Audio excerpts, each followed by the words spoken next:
There are 97 million people living worldwide with speech-limiting conditions from a variety of causes that we think would benefit from assistive technology. Today, many of whom experience barriers to access. And those barriers are language, their cost, their process. And when I looked at the solutions that are out there, they really enable people to engage in utilitarian communication. I'm cold, I'm hungry. That's undignified. So it's not about efficiency, it's about dignity. Welcome to Pathways to Zero Barriers. Today, we're talking about how to put humanity into AI with David Betts. David has been on a quest to preserve personal connection through an AI voice avatar, and in this episode, he shares how we can use this technology to break down communication barriers.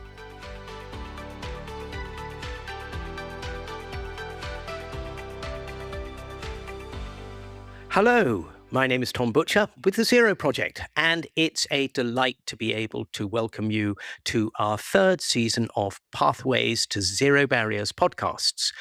And this season, we'll be focusing on assistive technology innovation around the world. And I am especially happy today to have with me David Betts. After his diagnosis of ALS, which is amyotrophic lateral sclerosis, in 2024, David retired from a very successful 2-decade career as a principal at Deloitte Consulting and founded Storyflight Labs, or PBC, a public benefit corporation. PBC is dedicated to restoring dignity, sparking imagination, and strengthening human connection, with a focus on people living with speech-limiting disabilities and conditions. David, welcome from Pittsburgh. Great to have you with us. I know you're literally just down the road. How are you doing in this heat? I'm doing great, Thomas, and it's wonderful to be with you today. It's really great to reconnect. Whilst I know about you, before we get into the weeds, David, if you want, please could you tell our listeners a little bit more about yourself? A little bit about me. So I spent the better part of 2 decades, as you mentioned, about almost 22 years at Deloitte Consulting as a leader in our healthcare practice for much of that time. And prior to that, I had a career in the theater, actually, and I have a bit of a checkered past, I suppose. And I had an experience. I was on the faculty at Carnegie Mellon University here in Pittsburgh in the School of Drama, and I had an experience while I was there leading the department through a kind of reimagination around what we did. And it was that sparked my imagination about what I wanted to do when I grew up, if you will, if I ever grow up, which I hope not to do. And I didn't know at the time what I was doing, but was really a strategy project, and that's what I wanted to do. And so I went back to business school and got my MBA at Carnegie Mellon. So I left the faculty and became a student, and ultimately joined Deloitte and joined our healthcare practice, and had the privilege to lead a number of healthcare enterprises through lots of different strategy work and operations work and other things. But I led our customer experience practice for health, and it really mattered to me that we were helping individuals have a better experience in their healthcare journey.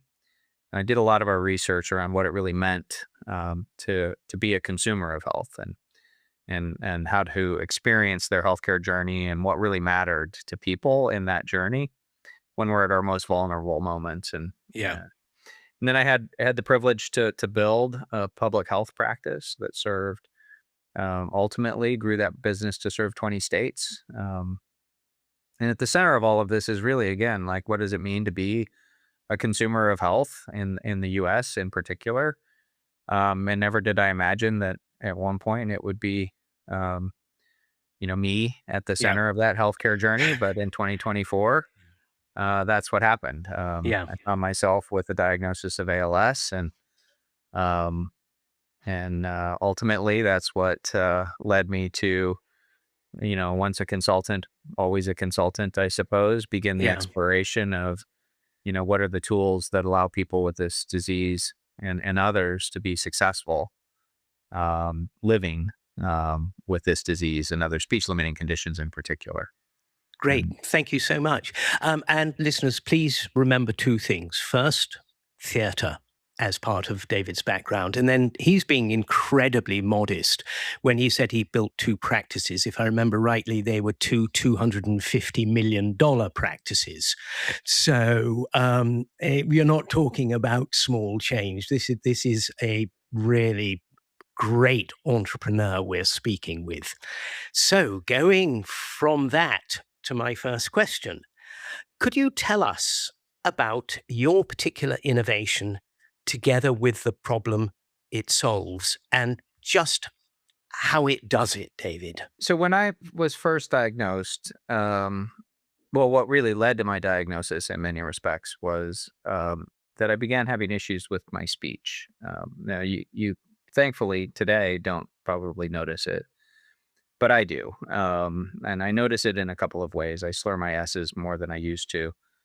And I notice it in the way that it feels to speak to me. I was having this conversation the other day with a colleague of mine who is a speech language pathologist by background, and trying to explain to people, that I have issues with my speech when they don't notice it is interesting, but it is ultimately what led me to my diagnosis, because I was insistent that something was going wrong with me, and at the end of the day, when I'm tired, my speech slows down, and Yeah. and as a consultant, what do? I I talk. I talked all day, right? That was my job. I told stories to clients, is what I say I did. And sometimes they even believe those stories. Yeah. Well, obviously, many did. Many did, yes, and oftentimes they were even true. So That's an added bonus. added bonus, right? But so I talked all day, and I would find myself at the end of the day with my speech slowing down, and even one of my dear friends and colleagues said to me, it's as if your tongue can't keep up with your brain. And so, I got this diagnosis, and as someone who processes the world out loud, I began to wonder, again, once a consultant, always a consultant, what are the tools that people use when they lose the ability to speak, understanding that with this diagnosis, people will, frequently lose the ability to speak. And I was disappointed with what I found. We asked people to settle for far less than what's possible. And we've been doing that for far too long. I think we all remember Stephen Hawking Yeah. and that robotic voice. And I didn't want to sound like a robot. And so that was, kind of problem number one for me, was I wanted to sound like me. And I figured it was 2024, and if we could make a deep fake video of Tom Cruise, we could certainly do better than a robotic voice. So that was problem number one. And that felt like it was easy to solve ultimately. Um, Problem number two, Tom, was we force people today to type everything that they want to say, Yeah. word for word, letter for letter, with really relatively little assistance from technology. And that is incredibly challenging when you have motor deficits that result from ALS in particular, but other diseases as well. And it takes a long time to type what you want to say with an eye gaze device. People's average typing speed is 6 words per minute. Well, that's not conversational speed. So what happens? People disconnect. And as people, we don't have the presence to stay in the moment with someone who's typing what they want to say at 6 words per minute. And so we lose connection with one another as people. And that was unacceptable to me in many respects, that we lose so much already to this disease. I don't want to lose connection too. So that was problem number two. And then problem number three was, in the US, but it's not unique to the US. It's consistent around the world, is, the tools, the solutions that people have available to them are oftentimes gated behind barriers, process barriers, access barriers, language barriers, cost barriers, that in many respects are artificial, in my mind. They're just procedural, and they require time, and require complexity to overcome. And as someone who spent, the better part of 22 years navigating the healthcare system in the US, it is not an easy system to navigate. And so for someone who's been diagnosed with ALS or is living with this disease, and again, that's just one use case, that complexity and time is something we don't have. We can't, ALS doesn't wait is something I've started to say a lot lately. We're making somebody wait weeks and months when this disease average life expectancy is 2 to 5 years. That's unacceptable. So if I can solve those three problems with an innovation in a solution, then why would I not do that? And so Talk to Me Goose was set out initially to solve those three problems. Can I give someone a voice that connects them to technology that makes them sound like themselves? And the answer was yes, through Yeah. the voice technology provider. Can I integrate artificial intelligence to accelerate the construction of text so that they don't have to type everything they want to say? So type less and say more. And the Yeah. answer to that was yes. And could we construct a business model, if you will, that allows people to get access to this solution through foundations that they already deal with and organizations that they already deal with, and make it available on consumer grade devices that they already have in their homes for free? And the answer to that is yes. So problems solved, Yes. and then we could do more, and we can talk about what else we can do Yeah. and are doing. But if I could solve those three problems, then I think we're on a path to a solution that we can sustain over the long run and compete in the market. Great. And how are you going to provide that solution? That's the how. Yeah. And sorry, I should change that. Not how are you going to, it's how do you? Yeah. Because you are already, and We are doing it's it. it's taking it forward from here. But how do you do it? Yeah. So I sat down on January 5th of 2025, less than a month after I was diagnosed, and I got to work, and I had no coding experience, but I took a class or two, and I got bored with the classes, apparently just like I did in college. And I put myself to work. And in 80 days I had a prototype, and it didn't solve all of those problems out of the gate, but it worked, and I had it in my hands, and it was purely selfish at the time. I was like, solve something for me. And as soon as I had it in my hand, I realized that it would work for others. And then I began to find the solution. So Talk to Me Goose was born. So how? So first of all, the voice challenge, the speech challenge. There's an amazing company out there called 11 Labs, and they are the leading voice technology provider, and they make voice clones. And with as little, in some cases, as 45 seconds of audio, you can securely clone your voice and get access to a secure voice clone through technology that they have available today. And we can make voice clones available to people through their Impact Partner program when we find the right partners to work with. And obviously, the more recordings you have of your voice, the better the quality of the voice clone. And we can create, again, through the Impact Partner program, we can create access to people to their natural voice. And we're doing that today through the relationships that we're building. And then through the capabilities that we built into the tool, leveraging artificial intelligence, we created an agent called Merlin that, with very little input, creates text predictions and text suggestions. So we go beyond just next word prediction, Yeah. but we go to next phrase prediction. So as you're typing, it picks up your intention as to what you want to say, and it predicts. In fact, the next iteration of the solution will create three predictions based on what you've already typed. It will predict the next block of text for you, not just the next word, Good gracious. and surface suggestions for you that you can accept or you can keep typing. But it's meant to accelerate your typing, accelerate your text generation. And then it also will do text suggestions. So you can give it very little input. Say you're cold and you need a blanket. Maybe need to type, or you're hungry, you just type hungry, and it will generate, in a variety of different tones of voices, suggestions for how you might suggest that you're hungry and you might like to get a meal. And so if I type I'm hungry or just hungry, it might suggest, hey, you know what? I'm getting a little bit hungry. When you have a minute, can we talk about what's for lunch?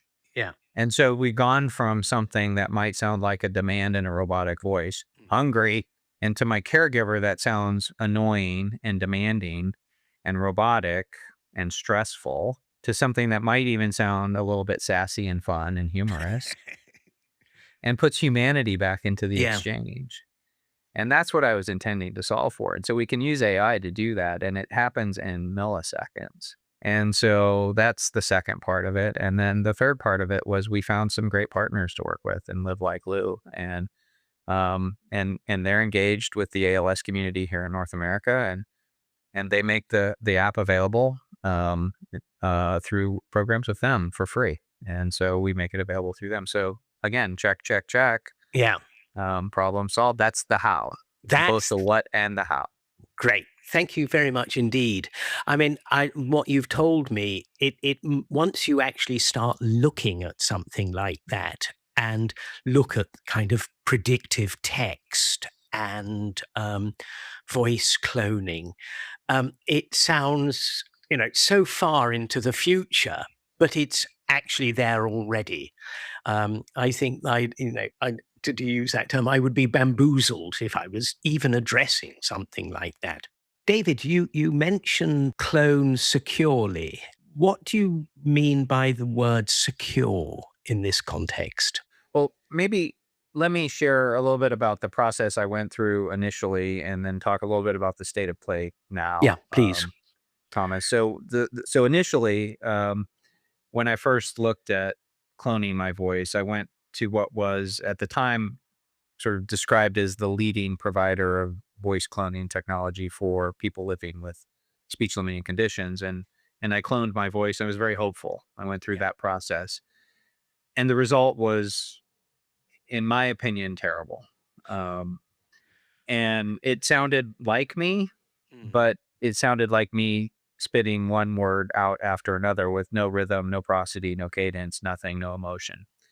And I was super disappointed. Yeah.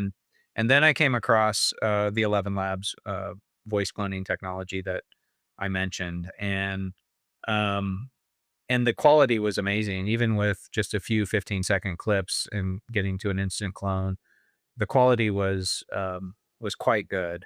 And what I was pleased to see was that I was unable to get a replicable voice clone without actually going through a security process, and by actually validating that the voice clone that I wanted to connect using an API was actually mine Mm. um, by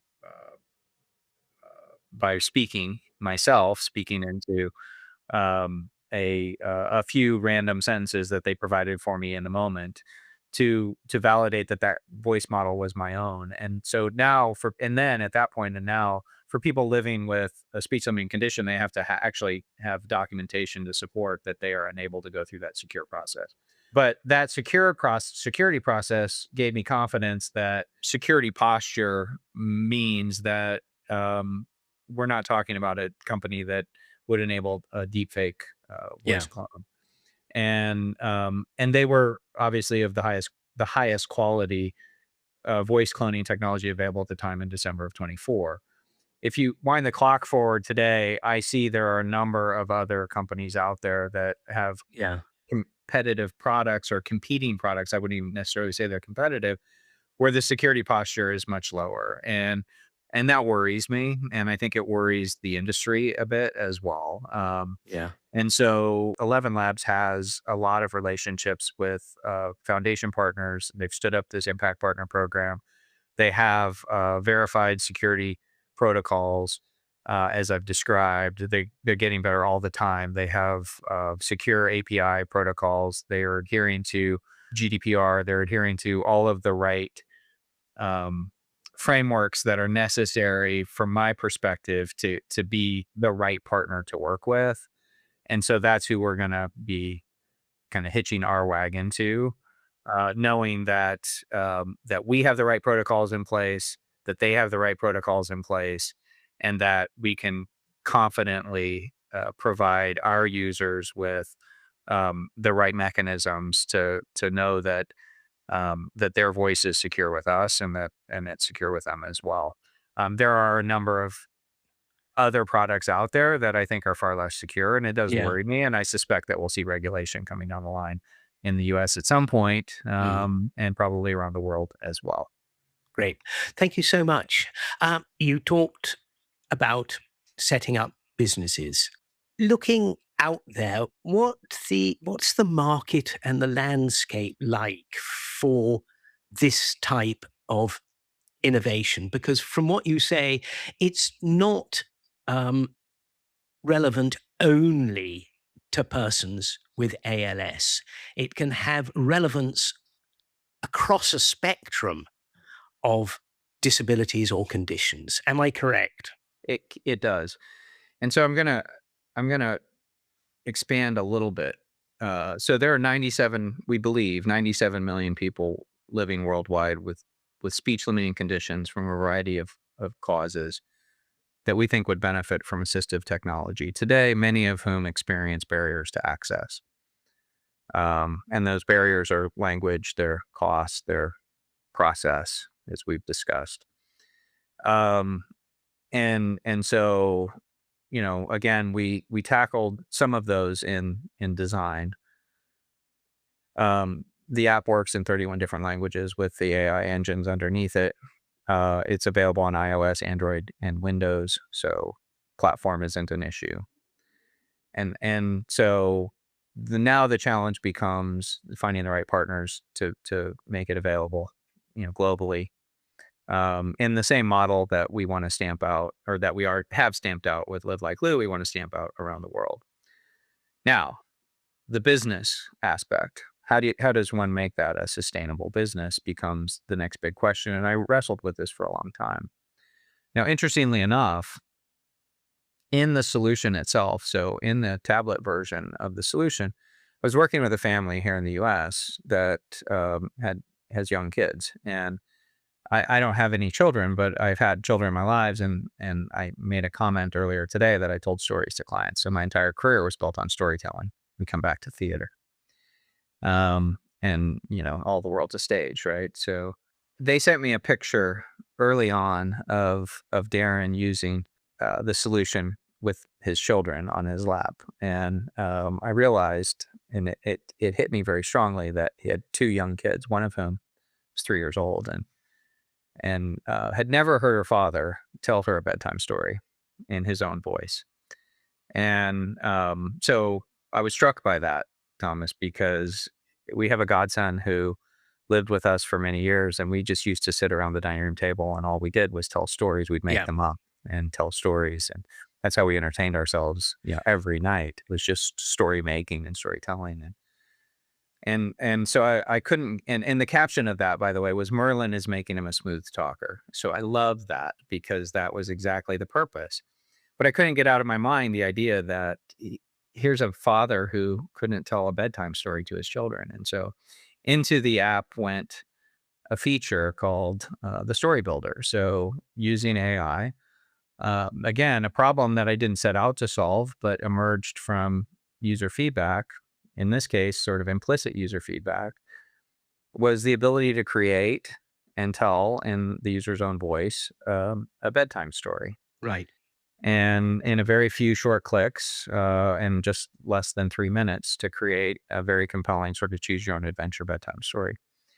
So it's the first time that Darren's children had ever heard their father tell them a bedtime story in his own voice. And what a privilege, right? To be able to give a father that opportunity in honestly, the last few months of his life.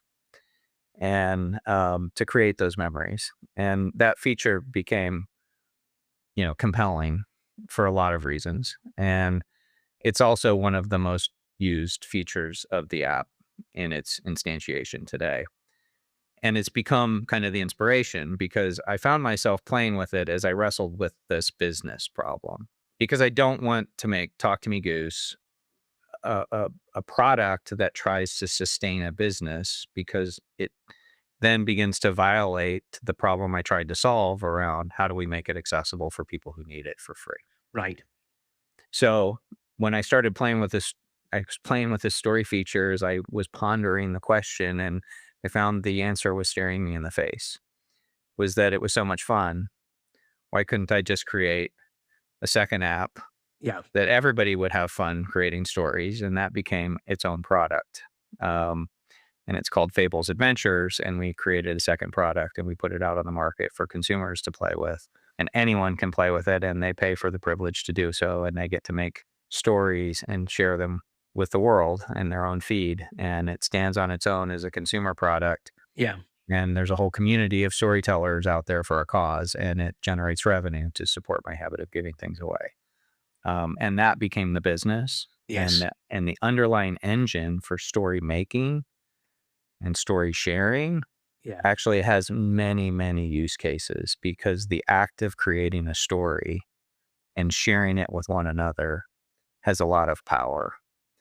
And the engine that we created for story making and storytelling actually is really a powerful engine that we found has applicability in a lot of different use cases that can generate revenue and margin to support the business outside of all of this. Yeah. And we can make and sell that in lots of different contexts.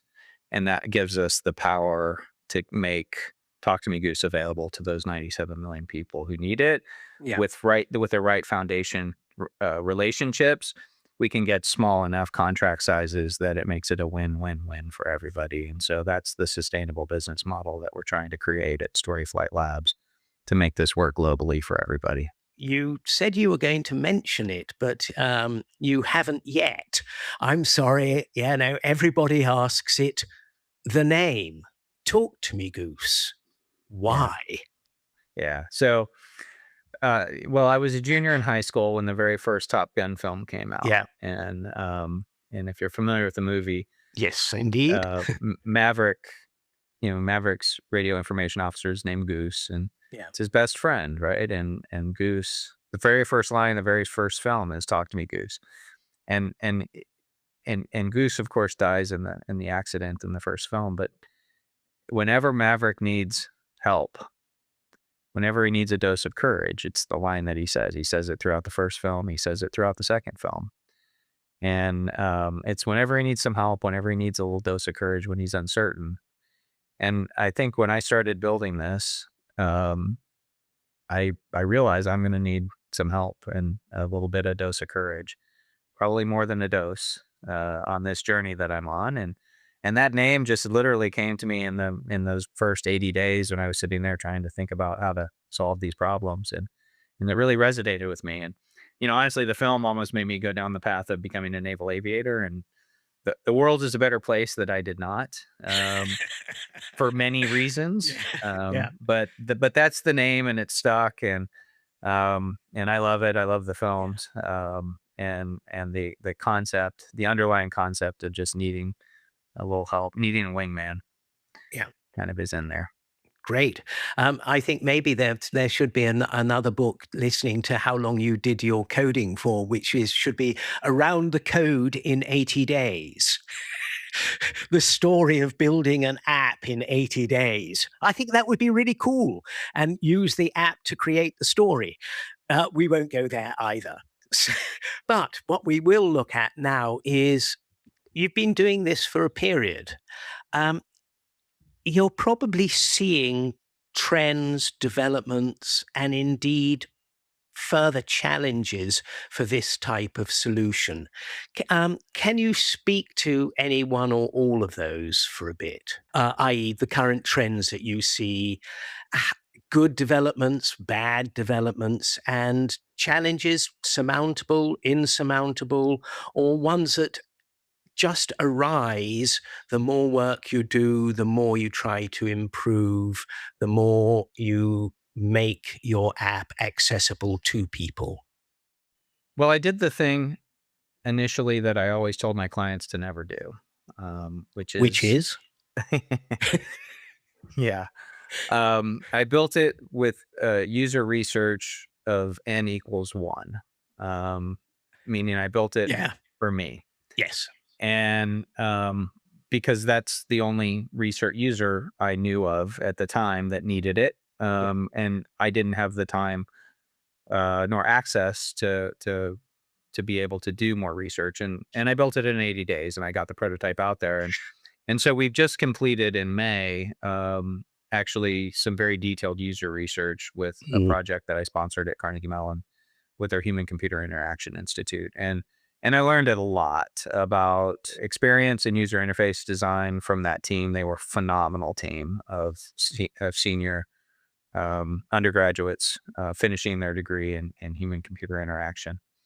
And so we are about to launch a revision to the solution that incorporates much of what I learned. Yeah. There's still more to do.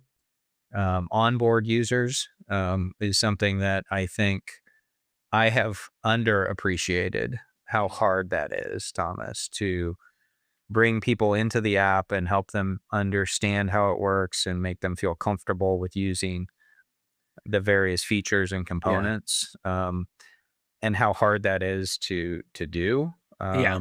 Both in both of the apps that we've launched. I continue to, it's simplify, simplify, simplify seems to be the mantra for how we do it. Yeah. How hard Yeah.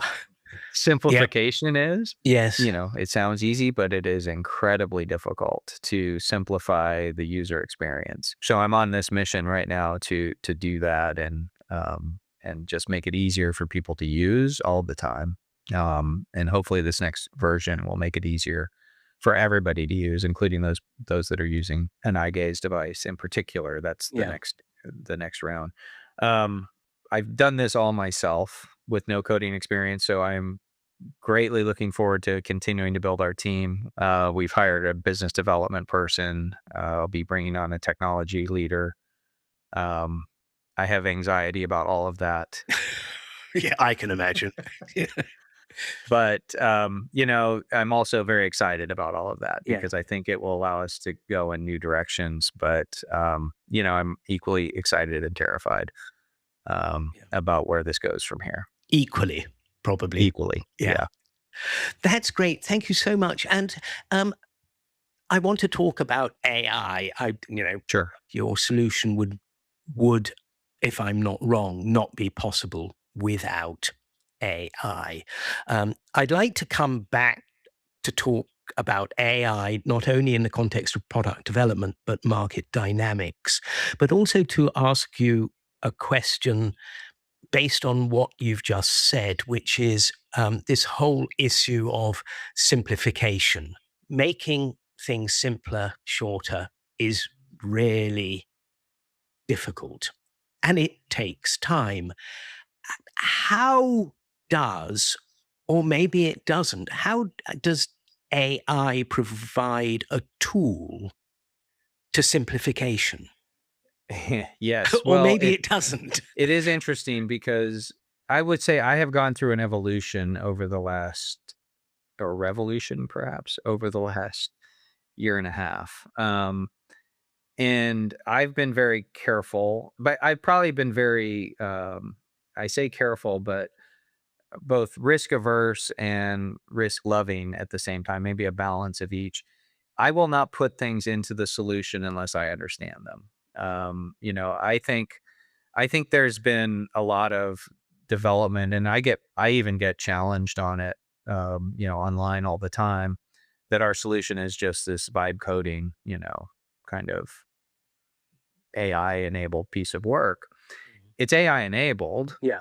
and I've certainly used AI to assist in the coding and the development, but I would say assist, not AI developed. In that I didn't go out and ask Claude Code to develop me an app that does X. I developed the framework and I developed the feature set. And when I ran into a problem, I would go and ask a variety of different AI assistants to help me solve the problem that I was facing. Yeah. And when I didn't understand the solutions that were being proposed, I would ask said agent or assistant to explain to me how Yeah. the proposed solution would work, just like I would ask any of my team members at Deloitte to explain their work to me. Absolutely. Because if I didn't understand what it was proposing, I wasn't confident enough to put it into the solution. And so I got better solutions that way because oftentimes when I would ask for an explanation, it couldn't Yeah. explain it. Again, just like an analyst on my team, like, Yes. help me understand how what you're telling me to do is going to work. And then it Yeah. would be like, no, you're right. That's not going to work. Yeah. And so now I would say in the latest versions, I've become more comfortable asking the agents to do more discrete things without, to be able to say, change these things in the solution and allow it to do that directly. But that's only of late when I feel more comfortable knowing what it's going to do as opposed to just I'm not asking it to build the app. I'm asking it to correct something that I know is Yeah. wrong. And that's an evolution, I would Yeah. say, over the last few years or a few years. It feels like few years, 18 months. 18 months, yeah, only. So it's come a long way. I think the solutions have gotten better as well. Um, I don't know if that's a direct answer to your question, but it's kind of my experience over the Yeah. last 18 months. So it's been helpful. And it's been how I use the tools. My big pivot Yeah. last year was recognizing that it wasn't a search engine, that it was actually a tool that I could use, and then Yes. start treating it like a teammate Yeah. and not just, a search engine, if you will. Go find me an answer, but Yeah. do this piece of work for me and start asking it questions and giving it feedback just like I would someone on my team. That really changed the dynamic Yes. for me and Yeah. gave me better outcomes Yeah. and I think a better product as a result. Yeah. So And that's really been powerful. you work with it. Correct. That I can imagine that's a a realization, and quite a major realization, that you have to work with something. It's not going to do it necessarily for you, but it'll do it with you. It that is correct, and there's a big aha there too, in that I had a number of conversations recently with others where I also look at my costs, Yeah. and they're relative to what I have been talking to other people about. My costs are very low Right. Yeah. because I'm not asking it to go do big things. Yeah. I'm asking it to go solve discrete problems. And, sometimes I think, am I not asking it to do enough? Yeah. But I also look at my invoices and I know that it's a manageable cost. And I've Yeah. heard some horror stories about people paying, thousands of dollars Yeah. and not really getting workable product or getting something that they don't really understand what it's doing. And I think, well, I paid $35 last Yeah. month and I have a workable solution. So Yeah. I'm comfortable with that. Yeah. Oh, I can imagine. I was talking with someone when I was up at Microsoft and was saying one of the difficulties is if you don't know the language, you tell someone to build something, they build it, they give it to you, and they say, well, here you are. And you say, well, this is not what I wanted. Yes, but it's what you asked for. And there lies, if we're going to quote Shakespeare, "Aye, there's the rub." I Right. mean, it it really is a case of that. 100%. And I'm just going to ask about the aha moment, which is that you, for it to work best, your app, you work with your app. Your app doesn't work for you; it works with you. How do you address that when you are testing? Testing is something I need to do more and better testing with. Um, I, it's funny when you said that. I never felt like my teams worked for me either, which maybe is why Yeah. I get good outcomes. Yeah. I always work with my teams, and so when I say I work with these agents, it's probably why I get good outcomes too, Yeah. because I never felt like my teams worked for me. Yeah. It's just something that struck me when you said that. In testing, so, because, I'm kind of a one-man show at this stage, I do all my own testing. So I spend an awful lot of time just using the app and trying to like Right. find all of the edge cases myself. I'm really looking forward to having a team Yes.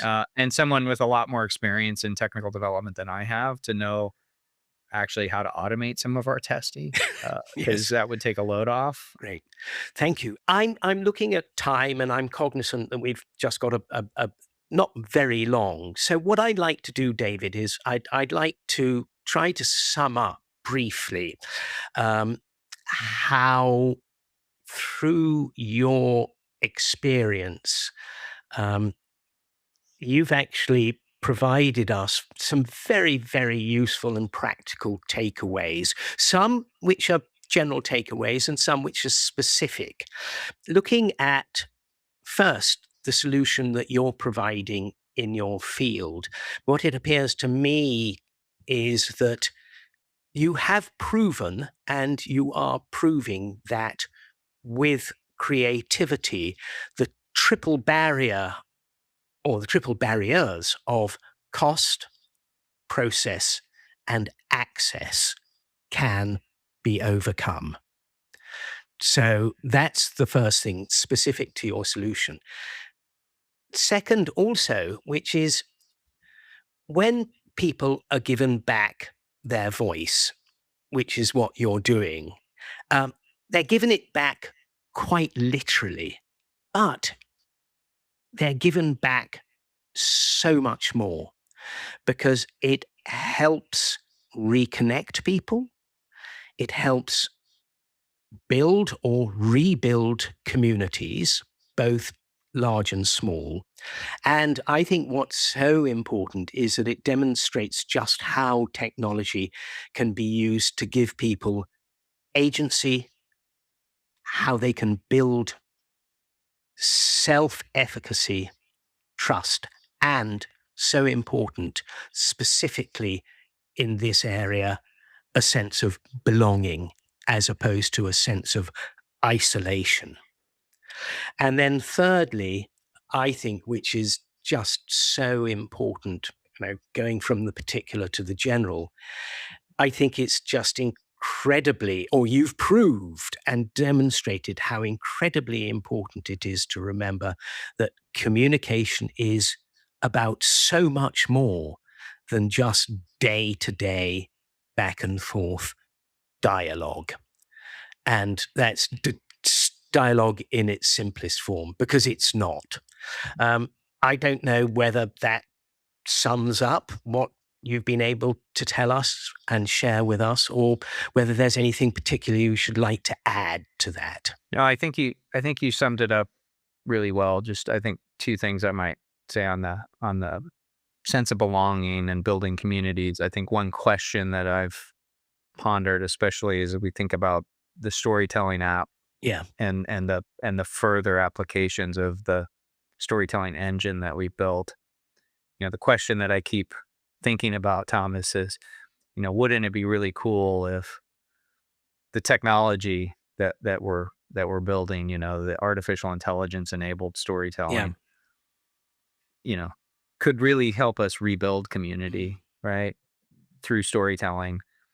The same technology that's kind of pushed us apart socially, yeah, like with the fact that we've been using our phones to absorb, yeah, and has really effectively disconnected yeah, us. What if we used our phones to create and reconnect yeah, in different ways through storytelling? I'm kind of intrigued by that question, and so I think that's where community building through storytelling kind of comes in, and I've been thinking a lot about that. So that's one thing, yeah, and then the last thing, I'll just close on this. The idea of giving someone their voice back and this ability to reconnect, is just super important to me. When I looked at the solutions that are out there, they really enable people to engage in utilitarian yeah, communication. I'm cold, I'm hungry, you know, cover me up. yeah, Like that is just that's undignified. yeah, And yeah, this is not about, so it's not about efficiency, it's about dignity. yeah, And if I can give somebody the opportunity to get some dignity and autonomy and agency yeah, back, it's just a privilege. And that's what's yeah, keeping me moving right yeah. now when moving gets harder. Yeah, I can absolutely understand. And I'd just like to kind of add a wee bit of a riff on your first point. I think um, so many people forget that our history, cultural history, and history as humans started off orally, sitting round a fire, well, maybe not a fire, when there was fire, and talking, telling stories, myths, legends, before anything got written down. There's something to it. And I'll just leave it at that. Yuval Noah Harari says it storytelling is what separates us from the other Yeah, species. that's true. I can't imagine the loathsome chipmunks doing that in our back garden. I'm not going to let you off the hook, David. Um, I always finish an interview or a podcast by asking my guest to provide listeners with a single call to action to take away with them.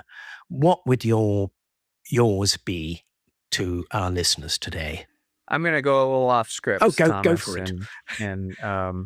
we haven't talked at all about, it's been something we haven't talked at all about, but something I think I've contemplated a lot since December of 24, and I think was always implicit in what I lived throughout my career. But you know, like we have very little time if you think about it, and I would just encourage everyone to take a pause and be super intentional about how you use the time that you do have, and that's what's really been, I think, a privilege for me over the last 18 months or so is, I get the opportunity every day to wake up and I stand at the top of the stairs. And I get to take inventory about, am I going to be able to go down the Yeah, stairs today or not?